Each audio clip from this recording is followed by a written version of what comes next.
മക്കളെ, എല്ലാവർക്കും സുഖമാണോ? നമുക്ക് ഉച്ചയൂണ് കഴിക്കാം. വാ, എല്ലാവരും ഓടി വാ, ചോറ് കഴിക്കാം കേട്ടോ. കുറച്ച് ചോറെടുത്ത്, പിന്നെ ആണ്ടെ ചെറുപയർ തോരനാണ് കേട്ടോ. അപ്പോൾ ഇത് 2 സ്പൂണിങ് എടുത്തിരിക്കുകയാണ്. നമുക്ക് വലിയ മീനൊന്നും സുമാറില്ല, അതുകൊണ്ട് ചെറുപയർ തോരൻ വെച്ചു. പിന്നെ ചീര കേട്ടോ, നമ്മുടെ ബന്ധുവീട്ടിൽ നിന്നാണ്, നാടൻ ചീരയാണ്. ഇതിനകത്ത് രാസവളം ഒന്നും ചേർക്കാത്ത നല്ല പ്യുവർ ചീര, നല്ല ടേസ്റ്റാണ് കേട്ടോ. നല്ല പൂ പോലെ തയ്യാറാക്കിയിരിക്കുകയാണ്. അപ്പോൾ അത് 2-3 സ്പൂണിങ് എടുത്തു. പിന്നെ മക്കളെ, ഇന്നത്തെ മീൻ മത്തിയാണ്, കുഞ്ഞ് മത്തി കേട്ടോ.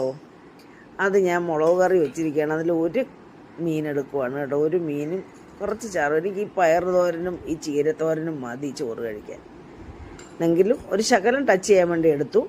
അപ്പം വാ മക്കളെ, കണ്ടില്ലേ, എല്ലാവർക്കും ഇഷ്ടപ്പെട്ടോ ഇന്നത്തെ ഊണ്? ഇഷ്ടപ്പെട്ടിട്ടുണ്ടെങ്കിൽ എല്ലാവരും എന്താ ഒന്നും മിണ്ടാത്തേ? എല്ലാവരും വിശേഷങ്ങളൊക്കെ പറയണേ. എല്ലാവരും സുഖമായിട്ടൊക്കെ ഇരിക്കുന്നോ? എല്ലായിടും മഴയൊക്കെ പെയ്തോ? ഇങ്ങനെ മഴയൊക്കെയാണല്ലേ. ഇനിയിപ്പോൾ ചീനിയും നമ്മുടെ നടുധാന്യങ്ങളൊക്കെ നടുന്ന സമയമാണല്ലോ, അതിനാണ് മഴ പെയ്യുന്നത് കേട്ടോ.